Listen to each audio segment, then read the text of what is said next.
Hello!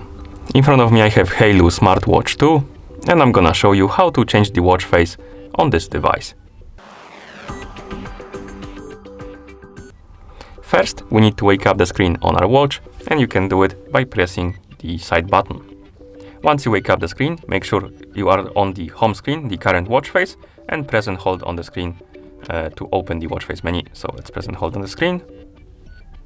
And after a couple of seconds, the menu should open.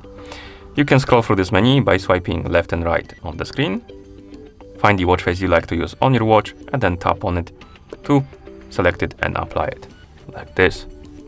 You can also change the watch face via the settings, so we can wake up the screen, swipe down from the top of the screen to open the settings, or rather quick panel, my bad.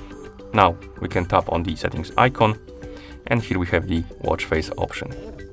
And again we can scroll through the list, find the watch face and tap on it to select it and apply it. Okay, and that's how you change the watch face on this device. Thank you for watching. If you found this video helpful, please consider subscribing to our channel and leaving a like on the video.